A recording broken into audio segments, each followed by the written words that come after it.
Halo semuanya, pada kali ini kita akan membahas tentang rangkuman substansi materi akuntabilitas, nasionalisme, dan etika publik.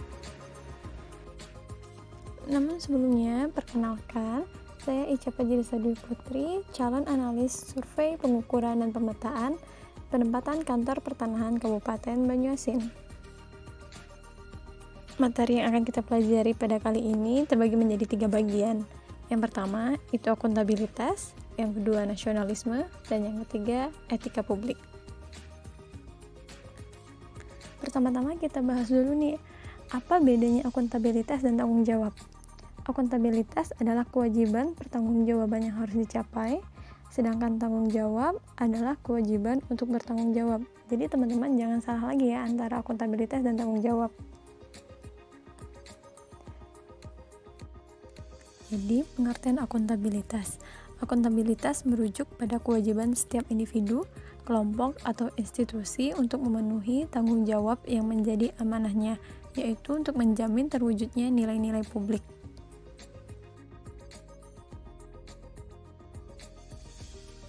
Aspek-aspek akuntabilitas terdiri dari 5 aspek.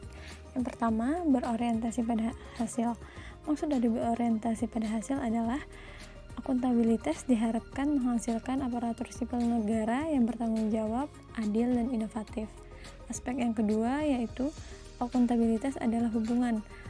Akuntabilitas adalah hubungan, maksudnya adalah hubungan antara dua pihak, yaitu antara aparatur sipil negara dengan negara dan masyarakat.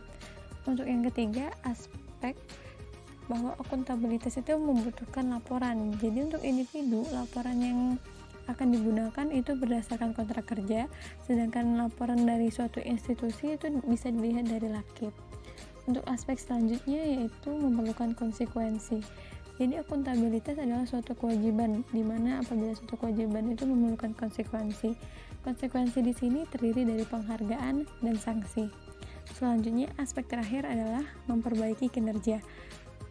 Akuntabilitas bertujuan untuk menetapkan penempatan sumber daya dan evaluasi dari suatu organisasi maupun individu. Peran akuntabilitas terdiri dari 3 peran. Yang pertama, peran demokrasi, yaitu akuntabilitas bertujuan untuk kontrol demokratis.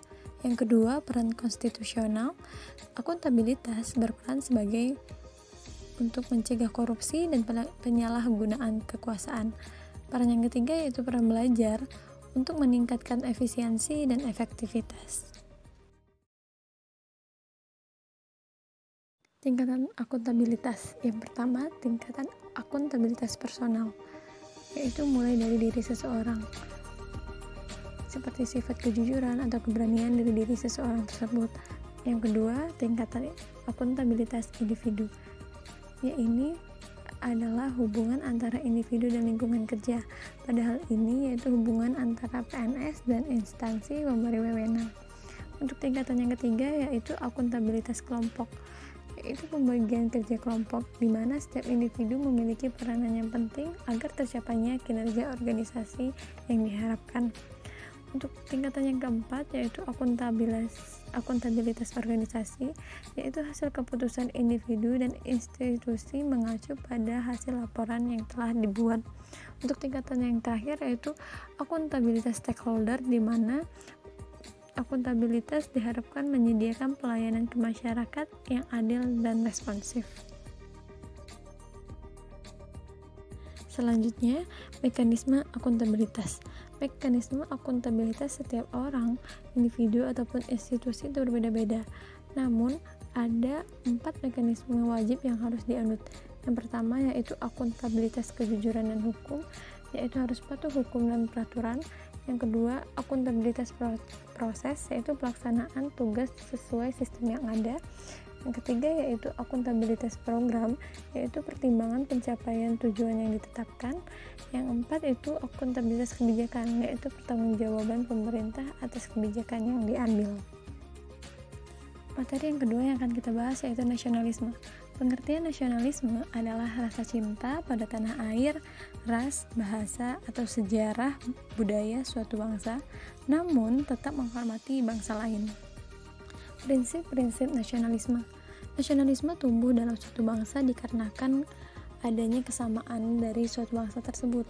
Dalam hal ini dibagi menjadi 4 bagian, yaitu hasrat untuk mencapai kesatuan, hasrat untuk mencapai kemerdekaan, hasrat untuk mencapai keaslian, dan hasrat untuk mencapai kehormatan bangsa. Nilai-nilai nasionalisme Pancasila bagi aparatur sipil negara. Yang pertama, sila ketuhanan yang Maha Esa. Contohnya bisa kita lakukan yaitu saling menghormati dan menjalankan ibadah sesuai dengan kepercayaan masing-masing. Sila kedua, kemanusiaan yang adil dan beradab. Contohnya yaitu tidak semena-mena terhadap orang lain. Sila yang ketiga, persatuan Indonesia. Contohnya untuk semangat bergotong royong. Sila yang keempat yaitu kerakyatan yang dipimpin oleh hikmat, kebijaksanaan dalam permusyawaratan perwakilan. Contoh tindakan yang bisa kita lakukan yaitu tidak memaksakan kehendak kepada orang lain. Sila yang kelima yaitu keadilan sosial bagi seluruh rakyat Indonesia. Contohnya yaitu suka menolong teman yang sedang kesulitan. Peran aparatur sipil negara menurut Undang-Undang Nomor 5 Tahun 2014 dibedakan menjadi 3 peran. Peran yang pertama yaitu pelaksana kebijakan publik, yaitu ASN membuat wewenang dengan integritas dan profesionalisme.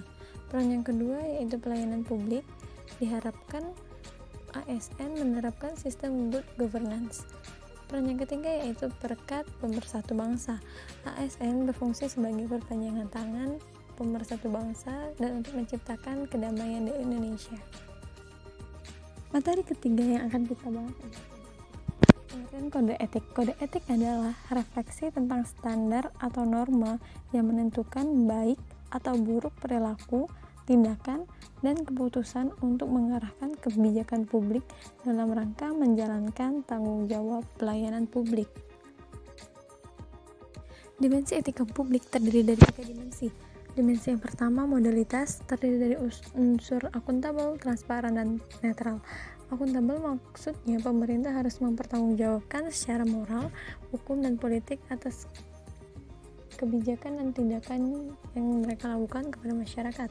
Yang kedua, transparan, artinya pemerintah mampu memberikan informasi secara terbuka.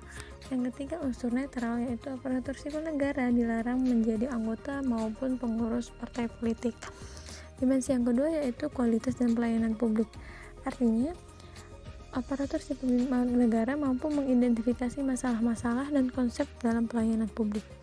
Dimensi yang ketiga yaitu dimensi tindakan integritas publik, artinya kualitas pejabat publik yang akan dilakukan dan akan menjadi acuan yaitu sesuai dengan nilai, standar, dan aturan moral yang diterima oleh masyarakat.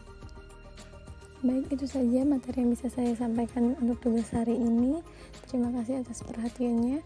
Saya mohon maaf apabila ada kekurangan. Wassalamualaikum warahmatullahi wabarakatuh.